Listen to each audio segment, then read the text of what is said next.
오늘은 나사로의 부활 표적, 나사로의 부활 표적이라는 제목으로 말씀을 상고합니다. 이제 예수님이 십자가를 지시할 때가 이제 거의 다가오고 있습니다. 이제 굳이 꼭 그 시간을 좀 따져본다면 이제 약 2개월 미만에 이제 예수님은 6월절에 십자가에 달려 죽으셔야 되는데, 그때 예수님이 어디 계셨느냐 하면 요단강에 계셨다 그랬어요. 요 구절을, 앞 구절을 보면, 그러니까 요단강 너머 베레아 지역을 전도를 마치고 이제 예루살렘으로 돌아오기 위해 세례 요한이 세례를 베풀던 그 요단강가에 계셨다 하는 거예요. 그때 전갈이 왔어요. 이 베다니에 사는 이 나사로라는 사람이 이제 예수님과 친분이 깊어요. 그리고 그 여동생 마르다와 마리아도 이제 그 가족이 다 믿고, 그런데 나사로가 깊이 병이 들어서 잘못하면 죽게 생겼습니다 하는 전갈을 보낸 거예요. 그 전갈을 받고 예수님은 바로 오지를 않으시고 지체하셨다 그랬어요. 그것은 예수님이 뜻을 가지고 계셨기 때문에 일부러 안 오신 거예요. 그래서 결국은 나사로가 죽고 사흘이 지나서야 도착하셨어요. 그 거리는 그 정도는 아니거든요. 예루살렘에서 요단강은 그렇게 먼 곳이 아니에요. 일부러 지체하셨다가 나사로가 죽고 나흘이 돼서야 도착했어요. 그러니까 우리가 장례 많이 치러봐서 알지만 4일이 되면 그냥 일상 온도에다가 4일을 놔두면 이제 부패하기 시작합니다. 냄새가 나기 시작해서. 그래서 뭐 일찍 시신이 부패하는 집들은 벌써 장례 치르는 날 3일 만에 장례 치르는데 이미 그때 냄새가 나기 시작해요. 지금은 좀 냉동실이 발달해 가지고 그런 일이 없지만 예전에는 그랬어요. 그래서 왜 예수님이 이렇게 늦게까지 지체하셨다가 오셨을까? 그건 일부러 완전히 죽은 사람을 이제 살리는 이 표적이라는 것은 목적을 둔 기적을 말해요. 그 어떤 기적을 원하셨느냐? 바로 사람이 완전히 죽으나 다시 영원한 생명을 얻을 수 있는 이 부활이 있다는 것을 가르쳐 주시려고 일부러 이렇게 하신 거예요. 그리고 이제 또 하나는 예수님이 예루살렘으로 이제 들어오셔서 죽으실 때 한 주간 동안 이 베다니에서 이렇게 출퇴근하시듯이 이 나사로 집에서 머문 거예요. 그러니까 마지막 이 전도의 그 임시 본부를 베다니에다 둔 거예요. 나사로 집에다. 그래서 이제 예수님이 나사로를 살리신 후에 바로 그 가까운 곳을 뱅뱅 돌면서 전도하다가 6월절에 돌아가시는데 베다니에서 이렇게 왔다 갔다 하셨다 그 말이에요. 그러니까 우리는 이제 중요한 것이 바로 예수님은 십자가를 지실 뿐만 아니라 부활까지 하신다는 거예요. 십자가는 우리의 죄를 해결하시고 부활은 우리의 저주를 해결하시는 거예요. 그래서 이렇게 행하심으로 복음을 완성시키는 겁니다. 그래서 십자가에 돌아가신 예수님, 부활하신 예수님을 믿으면 우리도 이제 그 십자가의 효력으로 죄를 씻고 부활의 효력으로 예수님 다시 오시는 날 부활한다 이거예요. 할렐루야. 이게 세상의 지식으로는 황당한 거예요. 지금까지 죽었다가 살아난 사람들 사실상 없었거든요.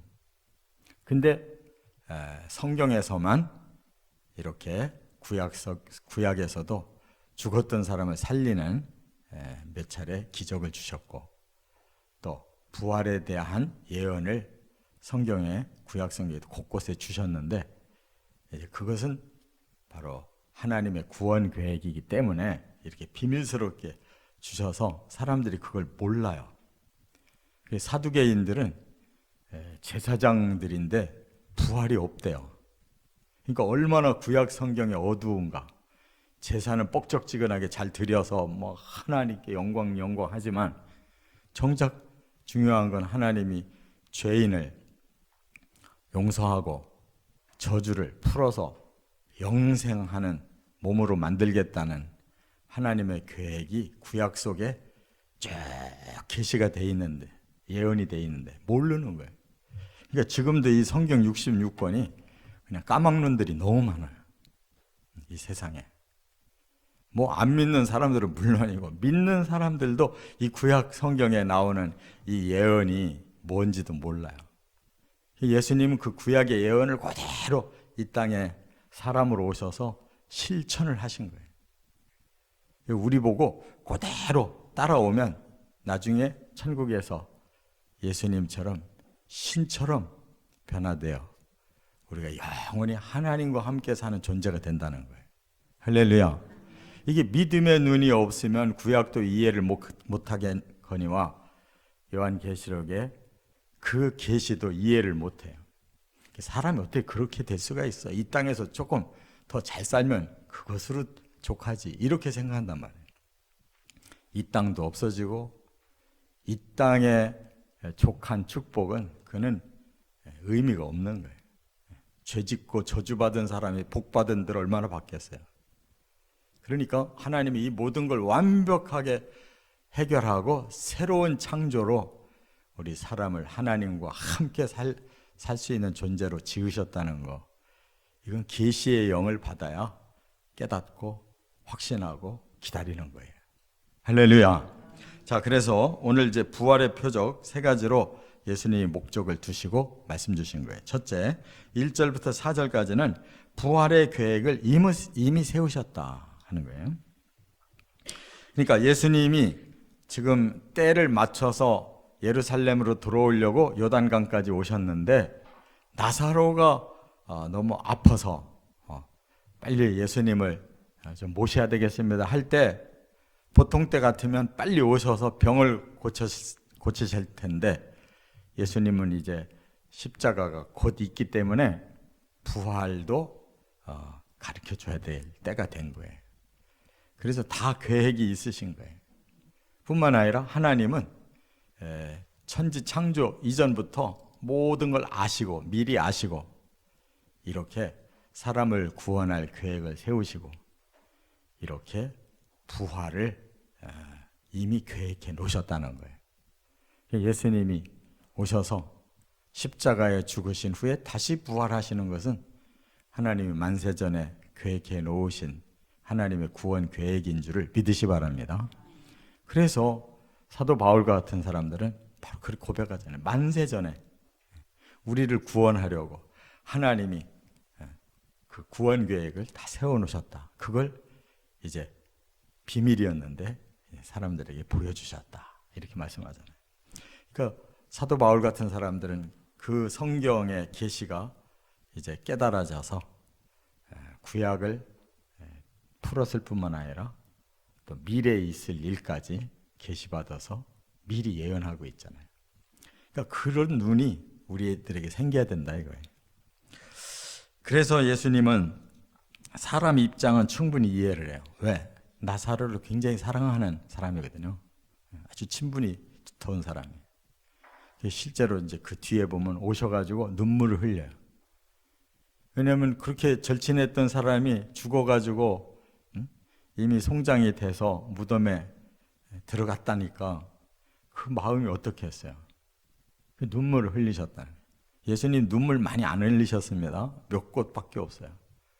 그 나사로를 향해서 그렇게 사랑을 베푸시면서도 오래낸데도 안 온 것은 죽어야 부활을 체험시킬 수 있으니까 죽을 때를 기다리신 거란 말이에요. 그러니까 우리가 사람이 죽는다는 것과 죽은 후에 부활한다는 것과는 하늘과 땅 차이잖아요. 아니 나는 이제 앞으로 언젠가 죽겠지. 그러면 모든 것이 끝이겠지. 이렇게 생각하는 사람하고 내가 언젠가 죽는 건 확실하지만 다시 부활한다는 것을 또 확신하는 사람하고 이게 같냐, 틀리냐고 이게. 같냐고. 너무너무 틀린 거예요. 그러니까 우리 그리스도인들은 아니 내가 30에 죽든 50에 죽든 100살에 죽든 죽음은 다 인정해요. 그런데 다시 살면 되는 거야. 할렐루야. 그게 있는 사람하고 없는 사람은 삶의 자세가 천지 차이라니까요. 나 언젠가는 죽고 그러면 모든 게 끝이야. 그런 사람은 이제 아쉬워 죽어요. 막 하루하루가 너무 짧고 왜 이렇게 빨리 다가오는지. 그리고 이제 허무가 생기는 거예요. 나 죽으면 뭐가 어떻게 되나? 나라는 존재도 사라지고 내가 가지고 있던 그렇게 꿈꾸던 그렇게 땀 흘리던 그 모든 것들이 다 허사가 돼. 그리고 가만히 생각해 보니까 그래도 마지막 보람을 남길 거는 그래도 내가 노력해서 땀 흘려서 얻은 거 우리 자식한테 주는 게 그래 제일 낫겠다. 왜? 자기 피가 흐르니까. 그게 최고의 목적이에요. 그런데 그 자식들이 아버지가 죽기도 전에 쌈부터 먼저 일어난 거예요 이미. 아버지 빨리 돌아가셔야 우리가 더 많이 차지하는데. 그런데 뭘 줄 게 있냐고. 이렇게 주나 저렇게 주나 다 없어지는 거예요. 그러나 우리가 바로 내세가 있고 부활이 있다는 것을 아는 사람은 그렇게 안 죽는단 말이에요. 아니, 천국에 들어갈 때 너 뭐 하다 왔냐 그러면은 이 땅에서 땀을 많이 흘리고 우리 자식들한테 그냥 전부 넘기고 왔습니다. 그렇게 얘기하면 하나님이 기뻐하시겠냐고. 너는 그러면 하나님 나라를 위해서는 뭘 하고 왔냐? 전도를 했냐? 기도를 했냐? 헌금을 했냐? 이웃을 구제했냐? 어떤 말씀을 실천하고 왔냐고 물어보면 할 말이 뭐냐고. 부활을 계획해 놓으셨다는 것을 확신하면 그 부활에 대해 초점 맞춰서 우리의 인생을 살고 마감을 잘해야 된단 말이에요. 할렐루야. 그렇기 때문에 그냥 피상적으로 아는 사람은 열심히는 믿는 것 같은데 다 이 땅에서 뭔가를 거둬들이기 위해 열심히 믿는 거지 진짜 천국에서 거둬들이려고 열심히 믿는 사람들이 아니에요. 그 전도를 하면 물론 좋지만 뭐 어려운 전도를 뭘 해야 돼. 봉사도 하면 좋지만 내가 또 여유 있게 살면서 뭐 여유가 있으면 봉사하는 거지. 그러니까 그 사람들은 이 세상의 사람들과 똑같은 거예요. 천국에 대한 준비는 없어요. 왜 천국에 대한 준비를 안 할까? 못 믿는 거예요. 부활도 못 믿고 천국이 있다는 것도 못 믿어요. 진짜로 믿으면 어떻게 되겠어요?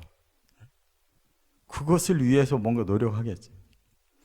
내가 국가에서 이렇게 아파트를 아주 저렴하게 잘 살 수 있는 이런 제도를 마련해 줘가지고 뭔가 그거를 빨리 내가 얻어야 되겠다 그러면 열심히 그런 거 잘 살펴가지고 막 아파트 막 다 사놓을 거야. 그런 건 잘해. 왜냐하면 틀림없이 이 땅에서 뭔가 남보다 더 얕게 더 지혜롭게 하면 뭐가 된다는 거 알으니까. 근데 천국은 그런 지혜를 예수님이 줘도 그렇게 안 살아요. 왜? 안 믿어지니까. 부활이 안 믿어지는 사람은 천국도 안 믿어지는 거예요. 그래서 우리는 사실상 제자들도 다 안 믿었고 심지어 무덤을 찾아온 여자 제자들도 안 믿었어요. 예수님 나타나니까 오히려 깜짝 놀란 거예요. 기대를 안 한 거예요. 그냥 향품이나 더 발라드릴 걸. 그 여자들의 착한 마음으로 우리가 장례라도 조금 더 성의 있게 치러드릴 걸 그렇게 못해가지고 주일날 새벽에 안식일이 끝나니까 달려간 건데 뜻밖의 부활하신 예수를 만난 거란 말이에요. 그러니까 우리의 믿음이 그 정도밖에 안 된다면 곤란한 거예요. 두 번째, 부활의 때를 정해놓으셨다 하는 것을 5절부터 16절에 말씀했어요. 부활의 때가 뭐냐? 예수님은 지금 나사로에게 때를 정해서 도착하셨죠.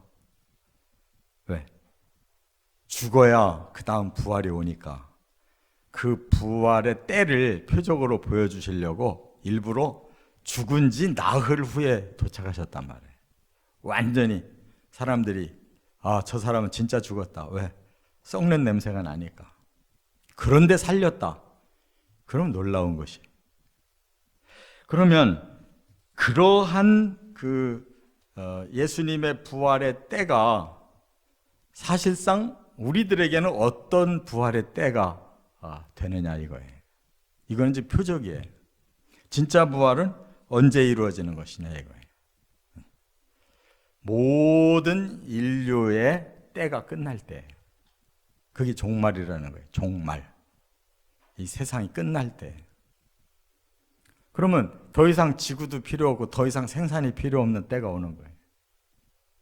사람들은 이제 지구에서 떠나야 돼요. 어디로? 지옥 아니면 천국으로 떠나야 된단 말이에요. 그때 부활이 오는 거예요. 깨달으시 바랍니다. 더 이상 이 지상에 살 필요가 없어질 때가 오는 거예요. 그래서 인류가 충만히 이제 이 땅에 나오면 종말이에요. 종말.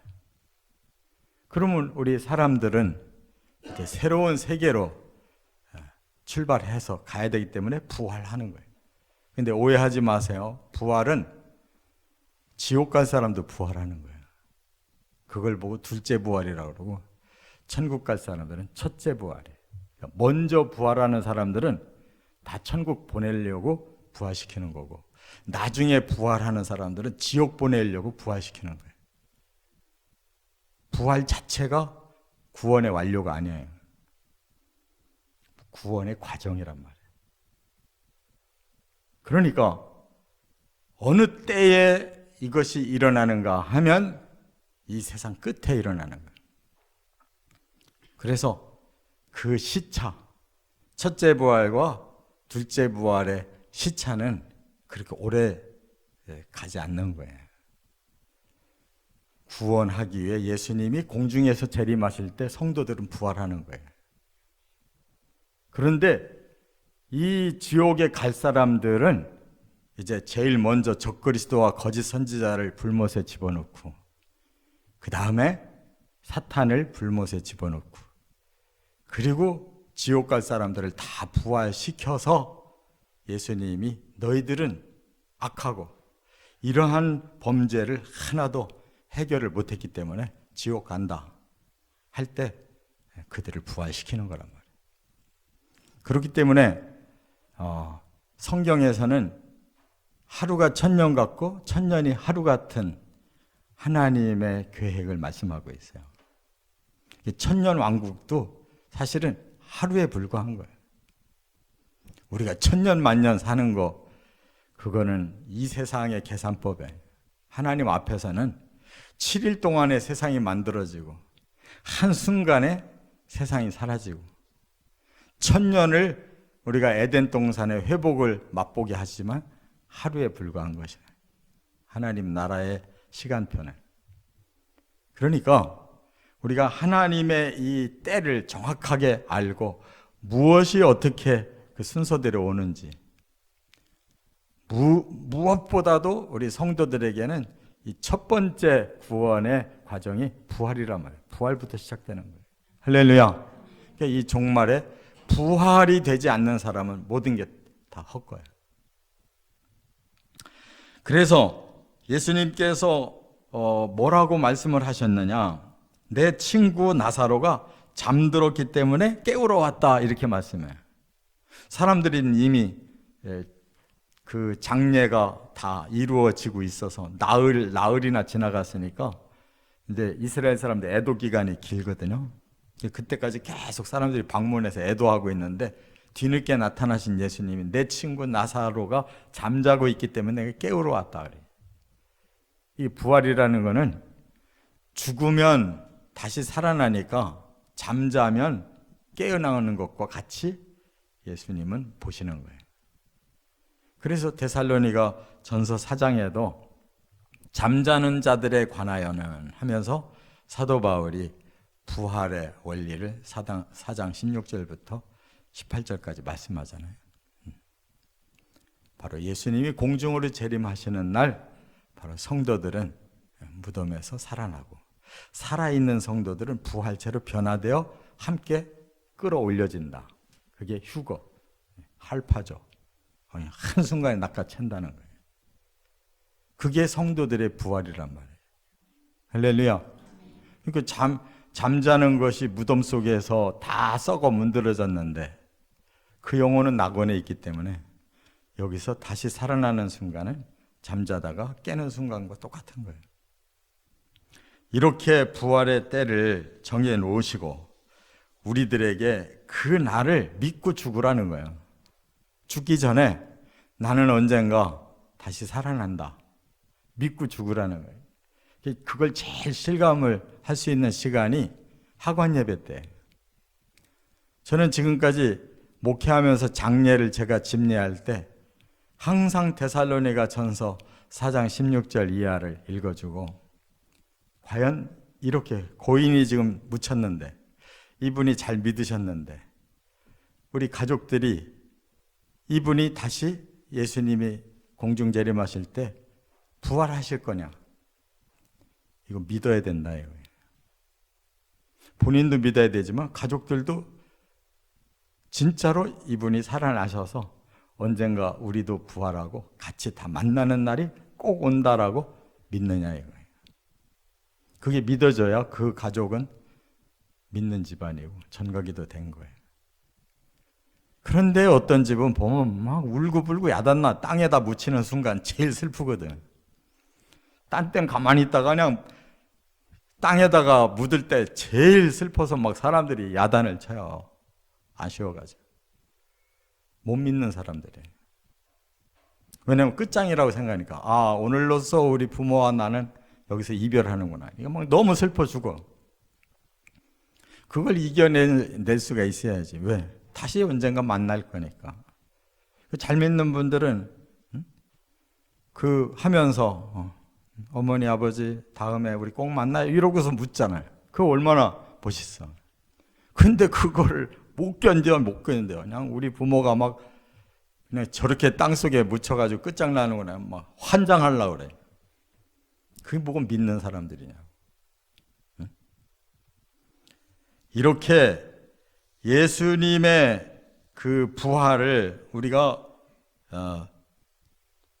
그 부패를 해서 사람 썩는 냄새가 나는 그 애도 기간에 살리셔서 우리를 그 부활이 반드시 있다는 걸 표적으로 삼아 주신 것처럼 우리는 땅속에 묻히면서 반드시 나는 살아난다는 거 믿고 죽고 가족들도 묻으면서 반드시 다시 살아나셔서 재회할 날이 있다는 걸 믿고 묻어야 될 줄 깨달으시 바랍니다.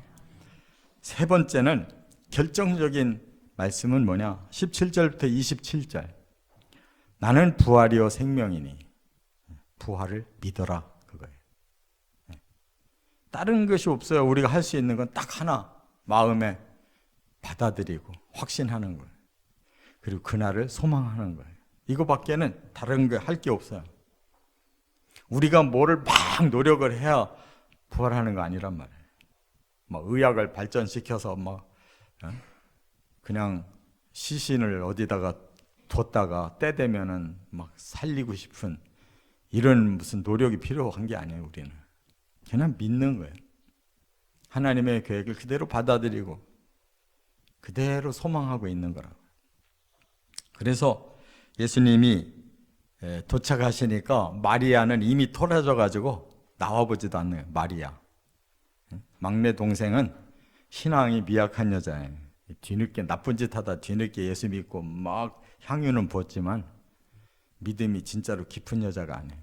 그러니까 예수님 나온다 그러는데 우리 오빠 이미 죽었는데 뭐 이제 오나 마나 삐쳐가지고 나와보지도 않는 거예요.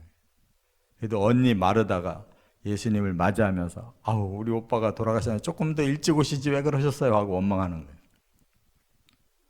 그러니까 예수님이 뭐라 그래? 나는 부활이요 생명이다. 나를 믿으면 된다. 그러니까 믿습니다. 그러나 지금은 이제 이미 죽었기 때문에 소용없지 않습니까? 예수님이 가르쳐 주신 대로 저 종말의 때에나 부활하겠죠. 아쉬운 거예요. 그러니까 예수님이 다시 말씀하시는 거예요. 지금 내 말을 믿느냐? 그래서 마르다가 그때서 정신 차리고 예수님이 말씀하시면 그대로 될 줄 믿습니다. 그래서 예수님이 일으키신 거예요. 그 마르다는 그거 믿고 그 믿음대로 현장을 체험한 사람이에요. 그 믿음이 있어야 된다 그거예요. 할렐루야. 그래서 우리가 마지막 때 부활할 것을 바로 믿는 것은 이건 표적이기 때문에 나사로는 살아났지만 다시 나중에 죽은 거예요. 이 땅에 진짜 부활은 예수님 한 분밖에 없고 인간들에게는 단 한 사람도 진짜 부활은 아직 안 일어난 거예요.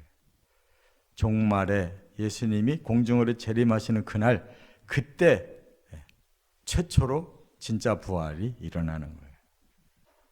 꼭 믿으시 바랍니다.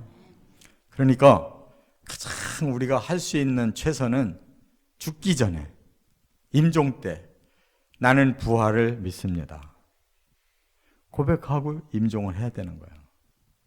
그때 그 말을 못하는 사람은 안 일어나. 믿음 없이 죽은 사람은 안 일어나는 거예요. 부활을 믿고 고백하고 죽어야 되는 거예요. 그래서 임종이 중요한 거예요. 십자가로 내 죄가 씻겼다는 걸 확신하느냐? 주님이 나중에 당신을 부활시키실 텐데 그거 믿고 죽느냐? 이게 중요한 거란 말이에요. 그래서 정말 기도 제목은 치매 걸리지 않았으면 좋겠고, 잘 믿다가 치매 걸려가지고 뭐가 뭔지 아무것도 구분을 못하고 그렇게 죽으면 물어볼 수가 없잖아요.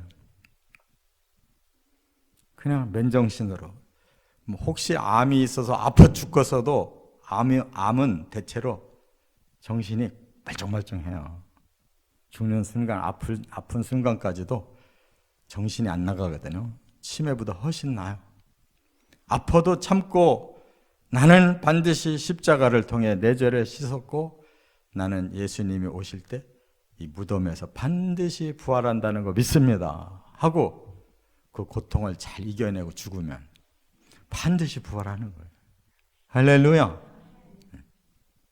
이와 같이 부활을 믿어라 라고 예수님이 십자가 지시기 지금 직전에 이렇게 나사로를 통해 부활 표적을 보여주신 거예요. 그런데도 한 사람도 못 믿었어요. 다 도망가 버리고. 그래서 예수님이 살아나신 다음에 40일 동안 계속 돌아다니시면서 나 부활했다 하고 다니신 거라고. 얼마나 믿음이 없으면, 얼마나 이성으로는 믿을 수 없는 것이기 때문에 이해가 가잖아요. 그 성령이 오니까 그때 부활이 믿어진 거란 말이에요. 할렐루야. 성령을 꼭 받으셔야 돼요. 이렇게 부활은 우리를 저주에서 풀어주시기 위해서예요. 죄에서만 풀리면 뭐예요? 감옥 안에 그대로 앉아있으면 소용없잖아요. 감옥을 나와야 될 거, 해방해야 될 거 아니에요. 십자가 부활은 필수 과정이에요. 이 축복 받으시길 주의 이름으로 축원합니다.